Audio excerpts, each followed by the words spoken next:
요즘에 우리가 사무엘하를 묵상하고 있는데요. 아들 압살롬의 반역을 피해서 다윗이 정말 몸만 빠져나오는 듯한 그런 마음으로 그 왕궁을 피해 나옵니다. 비참한 신세가 된 다윗은 사울을 피해 도망간 광야보다 사실 더 아프고 괴롭고 비참한 광야 생활을 향해 나아가고 있습니다. 여러분 그거 아세요? 여러분 어려움과 고난은 우리 믿음의 실상, 민낯을 보여줍니다. 그죠? 때때로 우리에게 어려움이 찾아오는데 어려움이 딱 찾아오면 내 믿음이 어느 정도인지 딱 보여줍니다. 그리고 하나님 백성에게 찾아오는 고난과 광야의 시간은 절대 저주나 나쁜 일이 아니라 어쩌면 포장된 축복일 것이다. 다시 만난 광야의 길, 다윗에게 광야는 어떤 곳입니까? 사울에게 쫓겨다니면서 하나님의 깊은 임재를 경험했던 곳이고 그의 신앙이 성숙했던 곳입니다. 그 광야를 다시 향해서 나아가고 있습니다. 다윗의 피난길 여정, 광야로 들어가는 그 과정을 가만히 보면 다윗이 있던 예루살렘 다윗성은 해발 한 730m 정도가 돼요. 750m 죄송합니다. 750m 정도 되고 거기를 내려가면 골짜기가 나오는데 그 골짜기 이름이 기드론 골짜기예요. 그 골짜기를 지나면 또 하나의 산이 앞에 나오는데 그게 바로 감람산입니다. 그게 830m 정도. 750m에서 내려가서 830m 올라갔다가 그 다음에 요단강까지 쭉 내려가는데 요단강의 해발이 마이너스 400m예요. 그러니까 830m에서 마이너스 400m까지 가니까 1200m를 쭉 내리막으로 가면서 광야로 들어가는 겁니다. 지금 다윗이 광야로 내려가고 있는 다윗의 내리막 인생, 그의 인생이 지금 내리막길로 향해서 가고 있는 것처럼 그가 광야로 들어가는 길은 계속 내리막길로 가고 있는 겁니다. 하나님은 때때로 우리에게 고통과 광야의 시간을 허락하셔서 이것을 우리의 영성과 믿음을 회복하는 도구로 자주 사용하십니다. 우리가 왕궁에 오래 거하면서 하나님의 은혜로부터 멀어질 때가 참 많거든요. 편안하고 안전하고 기도하는 것마다 응답되고 문제가 없고 그것은 왕궁에 있는 삶이거든요. 그런데 때때로 하나님께서 은혜 앞에 반응하지 못하고 나도 모르게 높아져 있는 우리의 오만함을 광야의 시즌을 허락하면서 다시 낮추십니다. 다윗에게도 두 번째 광야의 시즌이 찾아온 겁니다. 편안한 왕궁의 생활이 이젠 끝이 나고 그 힘들고 어려웠던 광야의 시간들이 기다리고 있습니다. 하나님은 광야를 허락하시고 광야를 통해 더 거룩한 하나님의 백성으로 훈련하시고 회복하십니다. 저는 오늘 사무엘하 10장까지 다윗이 엄청 잘 나가잖아요. 승승장구하잖아요. 그런데 어느덧 승리와 평안함, 삶의 여유가 주는 안락함들, 그런데 잃어버린 것이 있어요. 하나님을 향한 간절함과 겸손. 언제 죽을지 모르는 그 고통 가운데 하나님을 애절하게 찾았던 그 믿음의 야성은, 그 광야의 영성은 어느 순간 잃어버리고 말았습니다. 압살롬의 반역은 나단 선지자를 통해서 주신 하나님의 징계이기도 했지만 다윗의 두 번째 만난 광야의 길을 통해 하나님이 무디어진 그의 영성을 회복시키시고 하나님을 향한 간절함과 진실함을 회복시키고자 했던 하나님의 은혜의 시간이었던 겁니다. 하나님은 왜 다윗에게 이 광야의 길을 허락하셨을까요? 하나님은 이 길을 통해 무엇을 회복하기를 원하셨을까요? 저는 오늘 두 번째 광야의 길로 나아간 우리 다윗의 모습 속에서 다윗의 회복된 은혜를 함께 묵상해 보길 원합니다. 두 가지로 함께 은혜를 나누고자 원합니다. 첫 번째, 뭐가 회복됐을까요? 광야에서 따라합시다. 깊은 회개, 말씀 경외함. 깊은 회개와 말씀을 경외하는 마음이 회복됩니다. 하나님은 때때로 광야를 허락하셔서 여러분 안에 숨겨진 이게 무슨 죄야, 이게 뭐 그런 것까지도 다 들추어내셔서 깊은 회개에 이르게 하시고 깊은 은혜를 맛보게 하시고 하나님 말씀에 대한 두려움과 잃어버렸던 경외감을 회복하게 하십니다. 광야의 시간은 나의 죄악됨을 인정하는 시간이에요. 광야의 시간은 나의 연약함을 발견하는 시간이에요. 광야의 시간은 나의 악함과 부족함을 다시 돌아보는 시간이에요. 왕궁에서는 발견할 수 없었던 그것을 광야에서 발견하는 거예요. 하나님만이 나의 구원주이심을 다시 기억하고 그를 향한 간절함, 눈물, 절실함, 겸손함, 하나님을 온전히 신뢰함, 그리고 다윗이 가졌던 초심을 회복하는 시간입니다. 그래서 이런 것들을 회복하기 위해 하나님은 광야의 길을 다윗에게 다시 허락하셨습니다. 다윗은 마땅히 받을 징계를 떠올렸겠죠. 물론 회개했겠지만 압살롬의 반영을 피해서 올라가며 그가 얼굴을 가리고 맨발로 걸어가며 울었던 눈물은 그 전에 흘렸던 눈물과 다른 눈물일 것입니다. 더 뜨거운 회개의 눈물이 흘러나오고 있었습니다. 다윗의 마음은 찢어졌을 거예요. 다른 사람도 아니고 자기 아들이 자기를 죽이려고 쫓아옵니다. 이 전쟁은 이겨도 괴롭고 져도 고통스러운 일, 너무너무 힘든 상황입니다. 그런데 이 모든 일이 자기의 죄로 말미암아 빚어진 것이라는 것을 뼈저리게 느끼면서 그는 그동안 잊고 있었던 깊은 회개를 다시 끌어올리기 시작합니다. 하나님이 여러분에게 깊은 회개를 허락하시려고 광야를 허락하십니다. 사무엘하 15장 22절, 다윗이 이때에게 이르되 앞서 건너가라 하매 가드 사람 이때와 그의 수행자들과 그와 함께한 아이들이 건너가. 이 아이들이 애들이 아니에요. 이때의 부하들을 말합니다. 청년들을 말합니다. 군사들을 말합니다. 올라 건너가고 온 땅 사람이 큰 소리로 울며 모든 백성이 앞서 건너가매 왕도 기드론 시내를 건너가니 건너간 모든 백성이 광야길로 향하니라. 광야를 향해 가면서 다윗도 모든 백성도 다 울고 또 울었습니다. 그 전에 흘리지 못했던 눈물이 광야길을 향하면서 깊은 곳에서 올라오는 회개의 눈물이 터져 나옵니다. 사무엘하 15장 30절, 다윗이 감람산 길로 올라갈 때에 이제 골짜기를 지나서 다시 올라갑니다. 그의 머리를 그가 가리고 맨발로 울며 가고, 이 왕이 맨발로 걸어가는 거예요. 참 죽을 것 같은 마음이었겠죠. 그와 함께 가는 모든 백성들도 자기 머리를 가리고 울며 올라가니라. 광야로 가는 길은 눈물의 길, 고통의 길, 자신의 악함을 더 깊이 발견하고 지난 죄악에 대한 뼈저린 후회와 참회의 길이었던 것입니다. 여러분, 우리가 회개하라고 해서 되는 것이 아니에요. 회개하세요. 뜨겁게 회개하세요. 눈물 흘리세요. 부르짖어 기도하세요. 라고 해도 되지 않던, 왕궁에서는 흘릴 수 없었던 눈물이 광야길에 들어가니까 저절로 떨어집니다. 내가 왜 그랬을까? 내가 교만했구나. 내가 너무 잘못했구나. 내가 너무 악했구나. 라는 것들을 그때 발견합니다. 뿐만 아니라 이 광야의 길을 통해 회복한 것은 하나님의 말씀이 얼마나 무서운지를, 얼마나 무섭게 이루어졌는지를 다윗이 소름 끼치게 발견한 시간이 되었을 것입니다. 나단 선지자를 통해 주신 하나님의 말씀이 이렇게까지 디테일하고 정확하게 성취될 줄 몰랐죠. 사무엘하 12장 10절, 사무엘하 12장 10절, 다윗이 밧세바를 범하고 우리아를 죽인 다음에 선지자가 찾아가서 한 말이에요. 이런 얘기를 합니다. 10절, 이제 네가 나를 업신여기고 햇사람 우리아의 아내를 빼앗아 네 아내로 삼았은즉 칼이 네 집에서 영원토록 떠나지 아니하리라. 이게 무슨 말인지 잘 몰랐겠지. 이게 무슨 말일까? 그 당시에는 어떻게 이 말씀이 이루어질지 몰랐겠지. 그런데 바로 다음 장 13장에 다윗의 맏아들 암논이 음란한 마음으로 다말을 범합니다. 강간을 한 거죠. 그러자 얼마 후에 그 다말의 오빠였던 압살롬이 암논을 칼로 죽입니다. 칼이 집안을 떠나지 않아요. 그리고 얼마 후에 압살롬이 칼을 들고 아버지를 죽이려고 쫓아옵니다. 나단이 했던 짧은 징계의 메시지는 이렇게 정확하게 이루어지고 있었습니다. 여러분, 하나님 말씀이 믿습니다. 하나님 말씀이 이루어집니다. 여러분가 알고 있지만 광야길에선 더 디테일하고 더 두려울 정도로 하나님 말씀에 대한 간절한 마음과 신뢰가 생기기 시작합니다.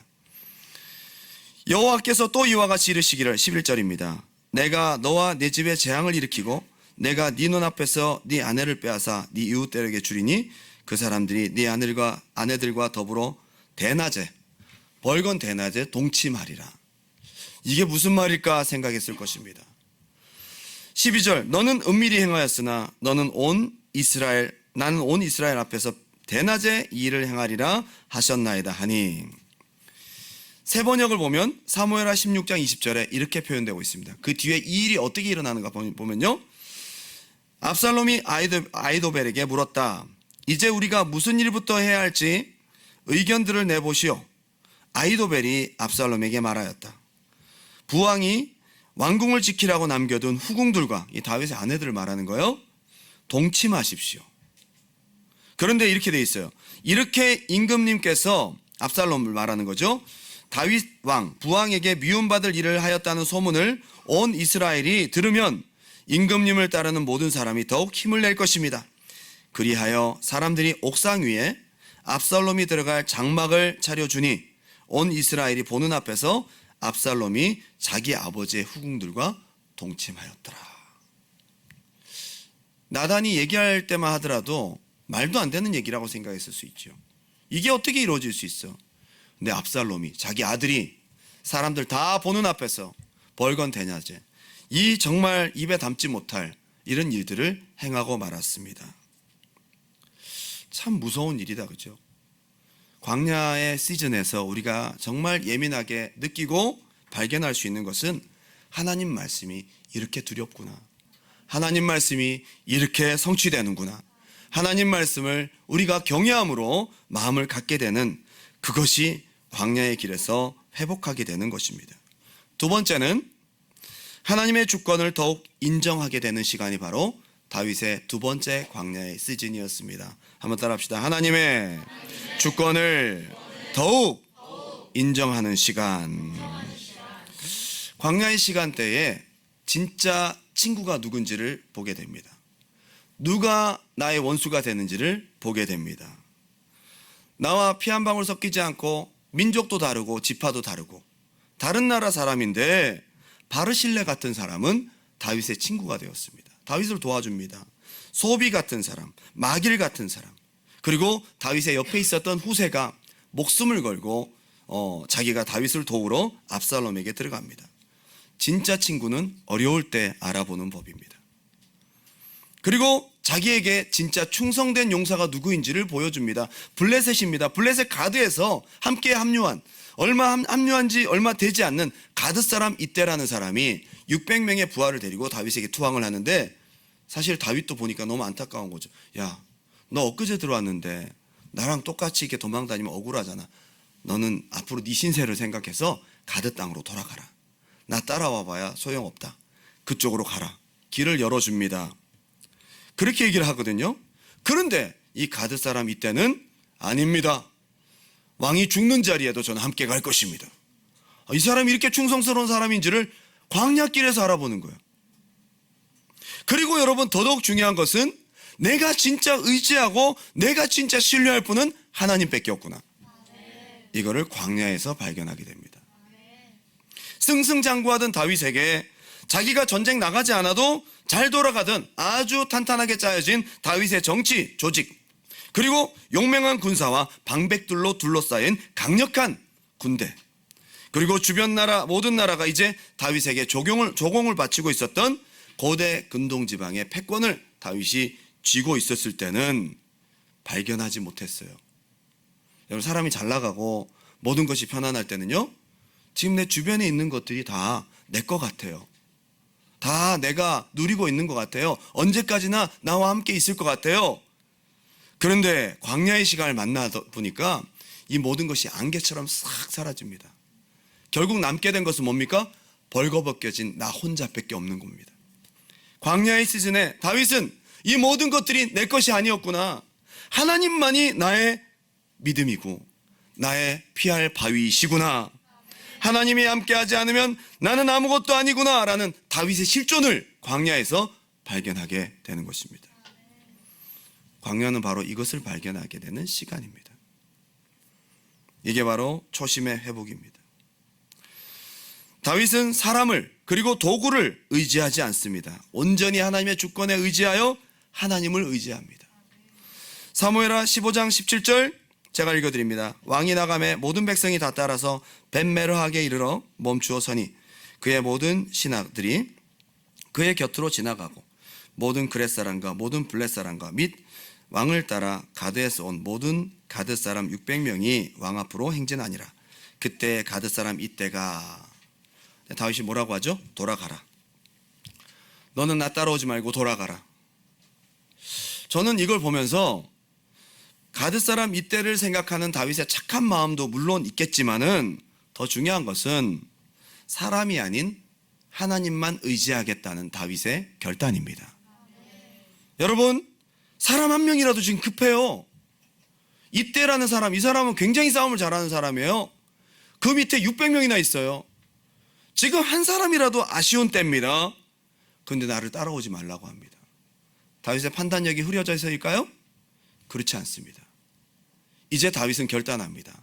광야의 길을 만나면서 이제 실체를 발견합니다. 사람이 아니다. 내가 믿을 분은 하나님밖에 없다. 그래서 이때 보고 돌아가라고 합니다. 너가 없어도 하나님이 나와 함께 하시면 이긴다 이거죠. 너가 없어도 하나님의 뜻에 맡긴다는 것이죠. 시편 33편 16절, 많은 군대로 구원 얻은 왕이 없으며 용사가 힘이 세어도 스스로 구원하지 못하는도다. 다윗의 시편이에요. 다윗이 광야에서 깨달은 거예요. 구원하는 데는 군마는 헛되며 군대가 많다 하여도 능히 구하지 못하는도다. 그럼 누가 구하는 거예요? 18절 다 같이 한번 읽어볼까요? 시작. 여호와는 그를 경외하는 자 곧 그의 인자하심을 바라는 자를 살피사 그들의 영혼을 사망에서 건지시며 그들이 굶주릴 때에 그들을 살리시는도다. 아멘. 하나님이 방패시라는 거예요. 이걸 왕궁에 있을 때는 말은 그렇게 하겠지만 절감하지는 못하는 거예요. 여러분의 마음이 왕궁에 있지 않길 바랍니다. 여러분의 삶은 때로는 평안하고 안전하다 할지라도 여러분의 심령은 광야에 있기 바랍니다. 하나님만이 나의 구원이시다.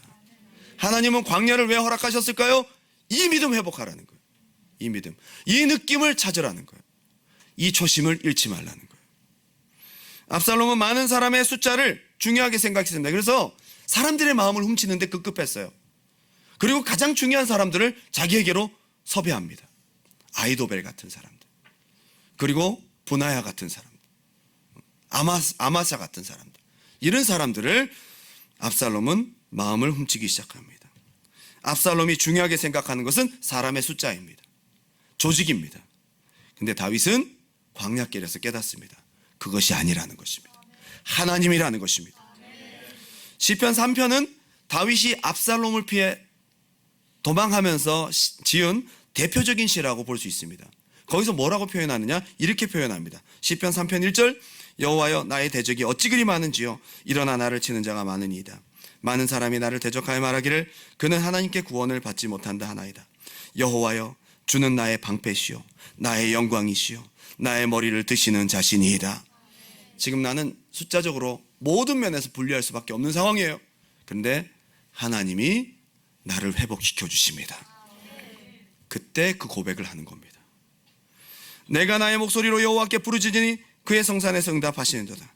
내가 누워 자고 깨었으니 여호와께서 나를 붙드심이로다. 여러분, 지금 이렇게 도망하는 상황에서 잠이 오겠어요? 근데 다윗은 잠을 잤다고 얘기를 합니다. 다윗은 광야에서 그 믿음을 회복한 거예요. 천만인이 나를 애워싸 진친다 할지라도 소용없다는 거예요. 그래서 8절 다 같이 한번 읽어볼까요? 8절 시작. 구원은 여호와께 있사오니 주의 복을 주의 백성에게 내리소서. 아멘. 다윗이 광야에서 찾은 영성이에요. 여러분의 믿음이 이와 같아지길 바랍니다.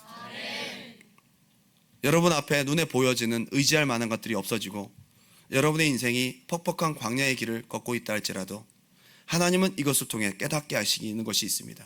그게 뭐냐? 그래, 네가 의지하는 것들 다 소용없어. 너는 나를 의지하라. 돈이 많다고 되는 거 아닙니다. 돈으로 안 되는 게 되게 많아요. 능력이 많은 사람이라고 해서 가능한 것이 아닙니다. 여러분 주위에 도울 친구가 많고 든든한 가족이 있다고 다 되는 것이 아닙니다. 여러분은 광야길을 만나면서 이 모든 것들이 다 내 영혼을 살리지 못하고 내 믿음이 될 수 없다라는 것을 거기서 깨달아요. 그걸 깨달을 때 주님을 의지할 수 있는 광야의 영성이 회복되시길 바랍니다. 사무엘하 15장 25절, 보라, 사독과 그와 함께한 모든 레위 사람들도 하나님의 언약궤를 메어다가 하나님의 궤를 내려놓고 아비아들도 올라와서 모든 백성이 성에서 나오기를 기다리도다. 왕이 사독에게 이르되 보라 하나님의 궤를 성읍으로 도로 메어 가라. 만일 내가 여호와 앞에서 은혜를 입으면 도로 나를 인도하사 내게 그 궤와 그 계신대를 보이시리라.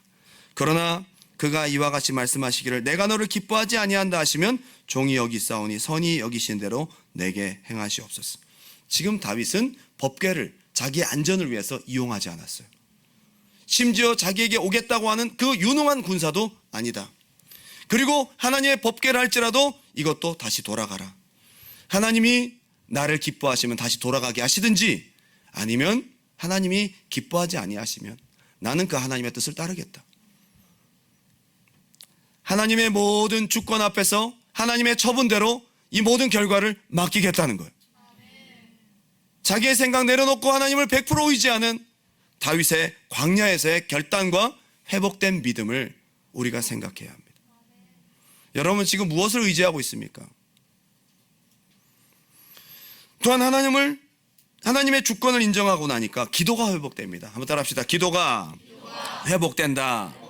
그 전에 다윗이 기도했다는 내용은 잘 찾아볼 수가 없어요. 그런데 광야길에서 다윗은 간절한 짧은 기도를 올려드립니다. 하나님을 온전히 신뢰하는 그의 기도가 회복이 되고 있다는 것입니다. 다윗은 자기의 친구요 모사인 아히도벨이 자기를 배신했다는 소리를 듣습니다. 이건 정말 압살롬이 자기를 배신했다는 것만큼이나 고통스러운 일이었습니다. 다윗에게 심각한 상처를 준 사건입니다. 내가 의지하고 내가 바라고 나에게 든든한 힘이 되었던 사람이 나에게 등을 돌렸어요. 자기 아들과 함께. 얼마나 괴로웠겠어요. 아히도벨은 다윗의 옆에서 언제나 가장 신실하게 그리고 가장 지혜롭게 조언을 주었던 사람이었습니다. 다윗은 이 사람 때문에 외롭지 않았고 이 사람 때문에 힘이 났었던 그런 인물이었습니다.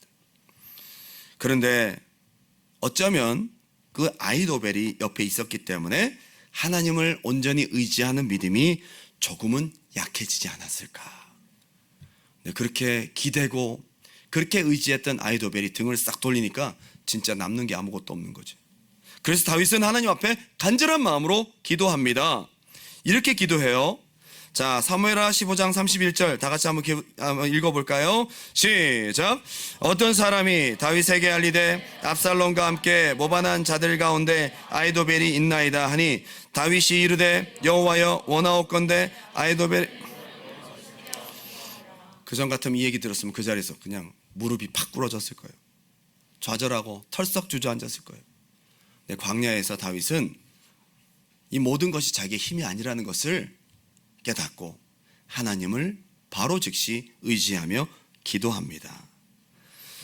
다윗이 이르되 여호와여 원하옵건대 아히도벨의 모략을 어리석게 하옵소서. 다윗의 기도는 그때 회복되기 시작합니다. 여러분 하나님의 주권을 인정하고 아무것도 없을 때 하나님께 100% 의지하며 하는 기도, 이 짧은 기도는 굉장한 능력을 발휘합니다. 기도가 잘 안 되세요? 여러분 기도가 응답이 안 되고 기도가 잘 안 되세요? 광야길을 좀 만나보셔야 해요. 아히도벨이 여러분 등을 돌려야 압살롬이 여러분들에게 등을 돌리고 진짜 의지할 것이 아무것도 없는 광야에서 여러분 너무 힘들고 괴롭지만 그때 하는 기도가 진짜예요. 그때 하는 기도가 진짜 믿음이에요. 의지할 게 아무것도 없어요. 하나님밖에 없어요. 그때 올려드리는 짧은 기도가 아히도벨의 놀라운 지혜를 무력화시켜버립니다. 아히도벨이 그동안 가졌던 수많은 경험과 수많은 노하우가 일순간에 다윗의 기도 앞에 무너져버립니다. 광야에서의 하나님만을 의지하는 기도, 하나님은 이것을 다윗에게 회복시켜 주셨습니다. 시편 41편 9절 내가 신뢰하여 내 떡을 나눠 먹던 나의 가까운 친구도 나를 대적하여 그의 발꿈치를 들었나이다. 압살롬과 아히도벨을 말하는 거예요. 그러하오나 주 여호와여 내게 은혜를 베푸시고 나를 일으키사 내가 그들에게 보응하게 하소서. 이로써 내 원수가 나를 이기지 못하오니 주께서 나를 기뻐하시는 줄을 내가 알았나이다. 주님이 기뻐하시면, 주님이 함께 하시면 아무리 나를 둘러싼 환경이 좋지 않다 할지라도 주님을 의지하는 믿음으로 이길 수 있습니다. 시편 52편 12절부터 쭉 읽어보더라도요, 여러분, 다윗의 기도가 응답되고 있음을 보여주고 있습니다. 다윗은 이렇게 기도가 회복되어지고 곧바로 응답을 경험합니다. 어느새 그의 기도는 강력한 힘이 있고 그 기도에 하나님은 바로 응답하십니다. 여러분, 놀랍게도요, 아까 우리가 읽었던 15장 31절에 아이도벨이 저쪽 편으로 넘어갔습니다. 그래서 다윗이 짧게 기도하면서 저 아이도벨의 전략을 무력화시켜 주세요. 그리고 바로 만난 사람이 누구냐면 자기 친구 모략가인 후세입니다. 바로 응답이 온 겁니다. 자, 사무엘하 15장 32절입니다. 다윗이 하나님을 경배하는 마루턱에 이를 때에 아렉 사람 후세가 옷을 찢고 흙을 머리에 뒤집어 쓰고 다윗을 맞으러 온지라. 다윗을 따라오려고 하는 거죠. 근데 다윗이 뭐라고 합니까? 나 따라오지 말고 너가 압살롬에게로 가서 아이도벨 그 전략을 네가 낸 의견으로 바꿔라. 그리고 실제로 이 일은 일어납니다. 후세가 가서 아이도벨의 좋은 전략을 바꿔버립니다. 사람들이 전부 후세의 말을 따라갑니다. 아이도벨의 전략은 굉장히 날카롭고 냉정합니다. 그런데 후세의 전략은 구수합니다. 별로 힘이 없습니다. 너무 전통적인 방법입니다. 그냥 너무 뻔한 방법입니다. 근데 아이도벨의 좋은 모략을 후세를 통해 무력화시켜버립니다. 그래서 후세의 말을 따라가면서 다윗이 도망할 수 있는 시간을 벌어요. 놀라운 사실은 다윗이 기도하자마자 바로 다음에 만난 사람이 후세였습니다. 여러분, 광야에서 여러분의 기도가 회복되길 바랍니다. 광야에서 여러분 도울 자가 없고 아무것도 없지만 하나님을 신뢰하는 믿음이 회복되어 여러분의 기도가 힘을 얻길 바랍니다. 예, 하나님의 주권을 인정하면서 올려드리는 기도는 이렇게 힘이 있습니다. 마지막으로 모든 일을 하나님 안에서 해석하고 하나님으로부터 보상을 받으려 하는 다윗의 모습이 회복되고 있습니다.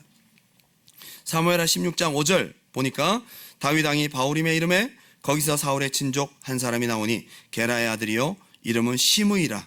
시므이. 그가 나오면서 다윗을 저주합니다. 너가 사울에게 그렇게 못된 짓을 하더니 네가 그 보응을 받는구나.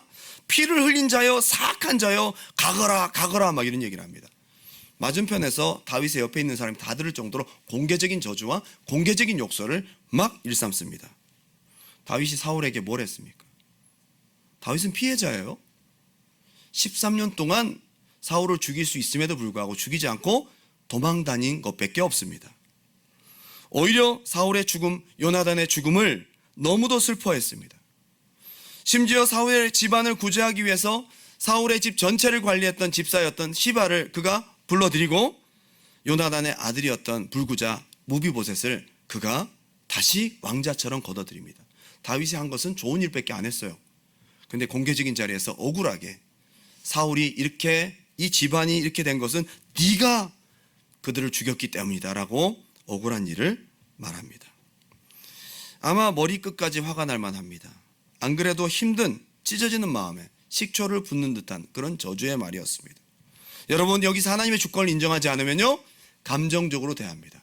여러분, 억울한 얘기 듣고 견딜 사람 누가 있겠어요? 내가 좀 사울에게 해코지 했으면 내가 그래도 좀 회개라도 하겠는데 잘못한 게 없어. 그런데 너무 심한 말을 하니까 다윗이 막 이런 것이 올라올 법했지만 다윗은 그렇게 반응하지 않아요. 이 힘이 어디서 나왔을까? 이 모든 상황도 하나님의 주권 안에 있다라고 생각하는 것입니다. 사무엘하 16장 9절입니다.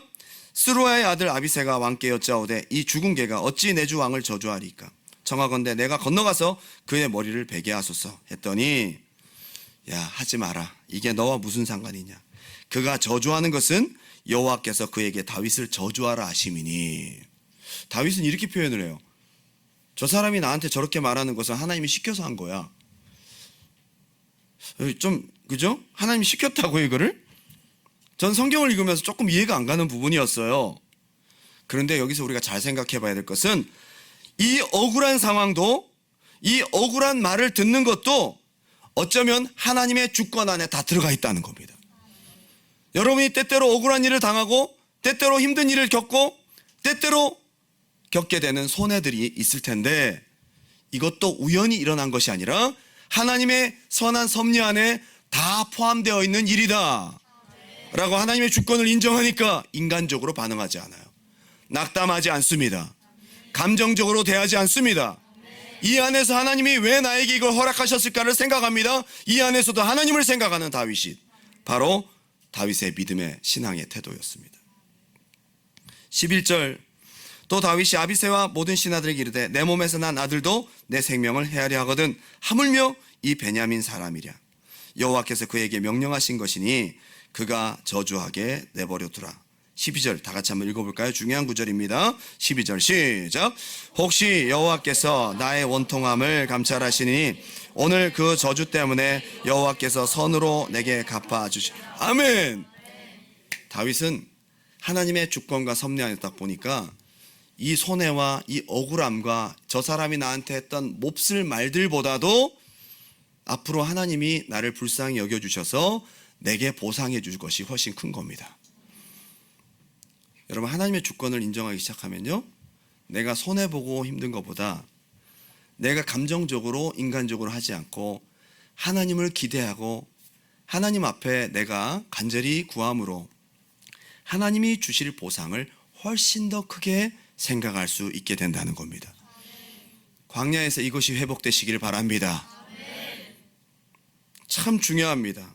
이 모든 상황을 지켜보시는, 이 모든 상황을 다 알고 계시는 하나님을 뚜렷이 다윗은 보고 있습니다. 시므이를 보는 것이 아니에요. 다윗은 하나님을 보고 있는 겁니다. 그리고 그가 나에게 말하는 욕설과 이런 수모보다 하나님이 주실 보상이 더 크다 라고 생각하는 겁니다. 여러분, 저는 어려운 광야에서 하나님을 볼 수 있는 영적인 눈이 열리기 바랍니다. 하나님을 보는 눈이 열려야 돼요. 하나님을 보는 눈이.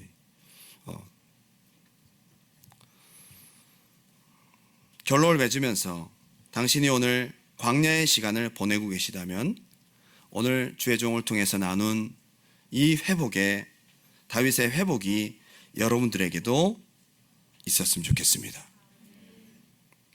아니면 내가 여전히 왕궁에 있다면, 광야가 아닌 평안함과 그냥 별로 어려운 일이 없다면 여러분의 마음 가운데 이 광야의 영성이 회복되시기 바랍니다. 다윗은 하나님의 사랑 안에 있었던 하나님이 선택하신 왕이었습니다.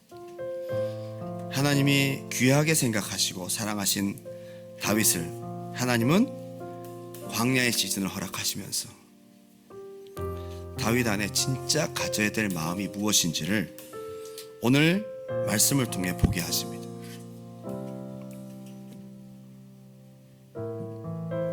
우리 마음 가운데 왕궁에 살았던, 왕궁에서 누리는 그 평안함과 안락함, 그리고 하나님을 경외하고 하나님을 간절히 원하는 간절함들이 내 속에서 소멸되었다면 오늘 하나님께서는 그 마음을 여러분 안에서 찾기 원하십니다. 잃어버린 초심, 잃어버린 우리의 마음에 하나님을 향한 간절함을 다시 찾기 원하십니다. 눈앞에 보여지는 현실만 있고 하나님의 주권을 보지 못했던 우리의 닫혀버린 영적인 눈을 다시 뜨기 원하십니다. 하나님을 볼 수 있는 영적인 눈이 열리길 원하십니다. 믿음의 눈으로 하나님을 바라볼 수 있길 원합니다. 내가 의지했던 사람, 내가 의지했던 그 모든 것이 아니라 이것이 안개처럼 다 사라지고 하나님 한 분만을 의지할 수밖에 없는 그런 영적인 신령한 눈이 열리길 원합니다. 그리고 그 하나님 앞에 간절히 기도할 수 있는 회복이 있기를 주님의 이름으로 축원합니다.